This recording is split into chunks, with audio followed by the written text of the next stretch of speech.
Now that you're clear on the project for this section of the course, in this lecture I'm going to answer 4 questions you probably have in your mind to give you a very good overview of SEO. So the first one is, are search engines an important source of traffic?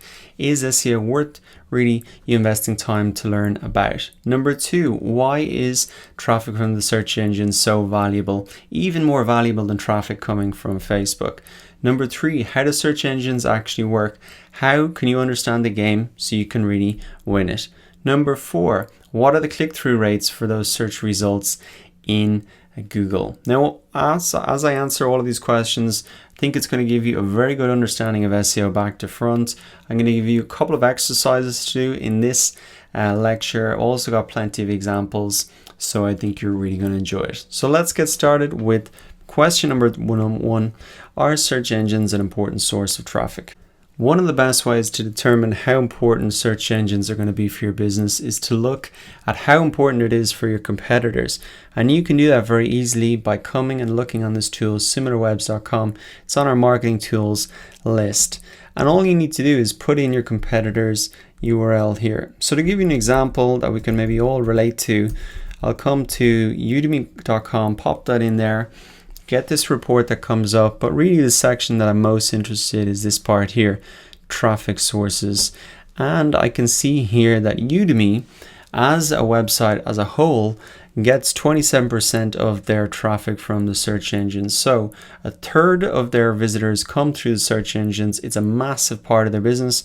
And so if your competitor has something similar to that, well, you can say, well, if it's 30% of their business, well, it's probably going to be 30% or more of my business. So this is worth me looking at. Now, if you're wondering how do visitors actually come to Udemy through the search engines, let me give you a quick example to bring this to life. So let's say a student is looking for a Facebook ads course.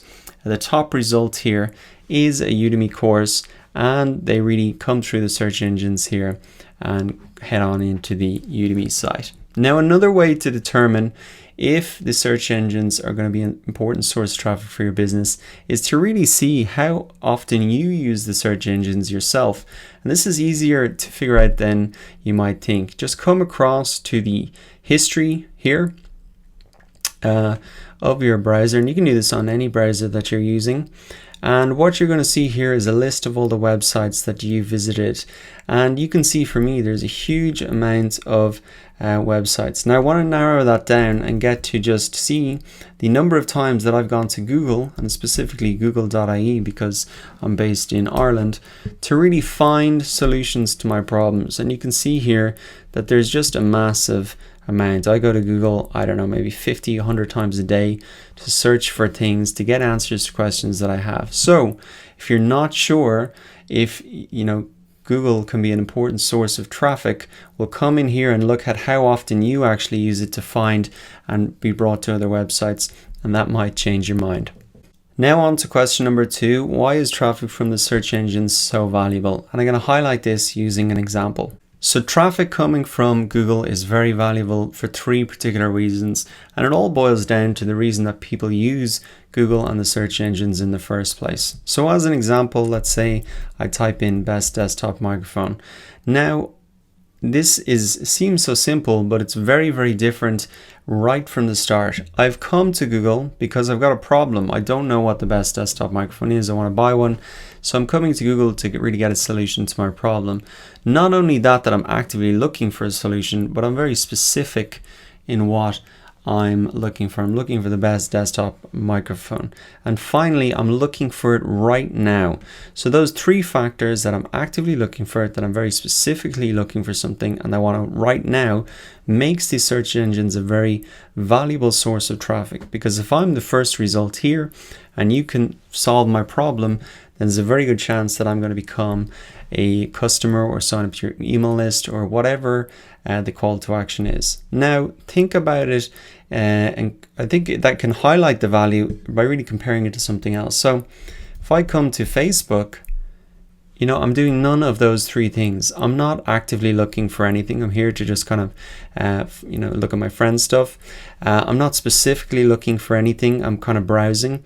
And now might not be the right time for me. So I could see an article here about the best desktop microphone, but maybe it's the weekend, maybe I'm not interested in it right now. So in terms of targeting visitors, these search engines can be extremely valuable in terms of the source of traffic, and I hope that example brought it to life for you. Now on to question 3, how do the search engines actually work?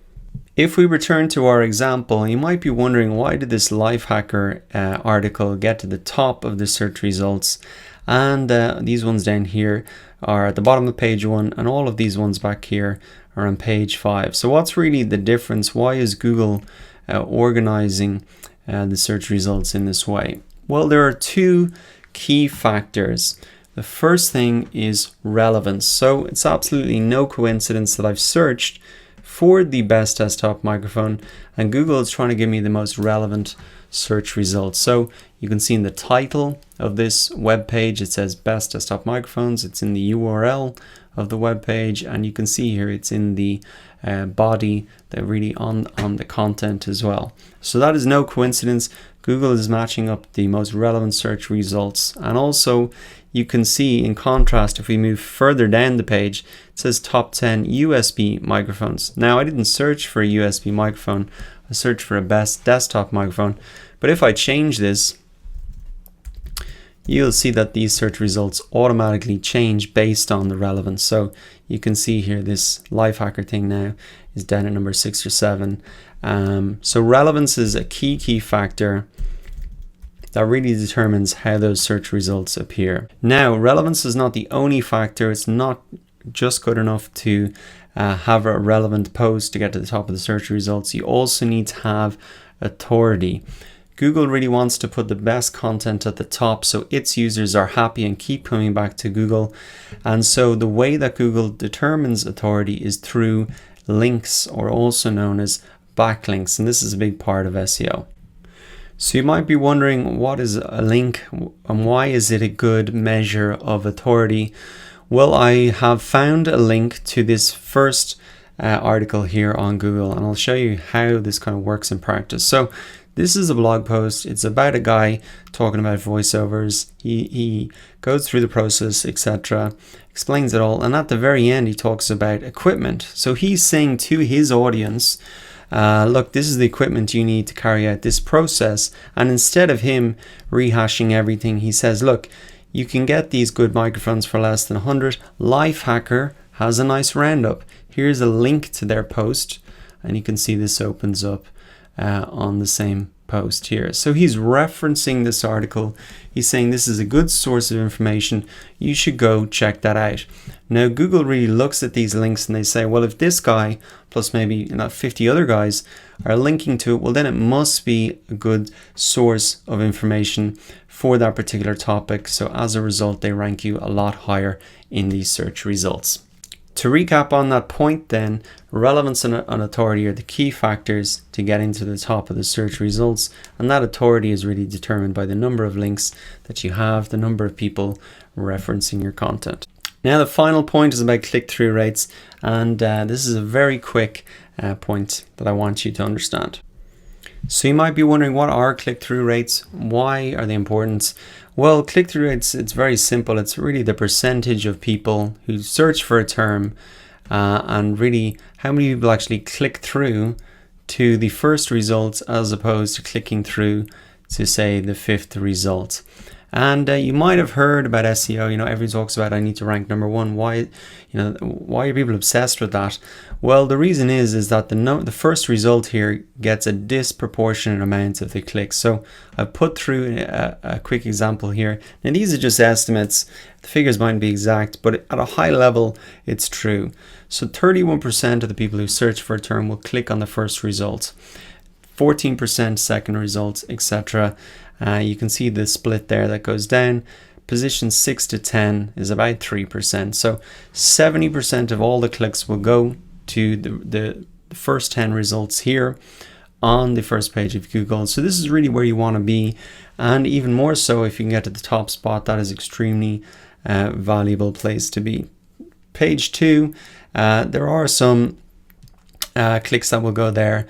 But after that, there's really nothing there. So It's important that you understand this from the start. Where you want to be is really in the top spot, because that is where a lot of the traffic will go, and that's really how you can get a huge amount of visitors to your website. So that concludes our overview of SEO. I think we packed a huge amount in there to a short lecture, and if you're not sure about some things, don't worry, I think a lot of it will fall into place a little bit later on as we actually implement and start to optimize our websites. But to recap, our search engine's an important source of traffic. For most businesses, it's going to be extremely important. We saw for Udemy, it was 30%.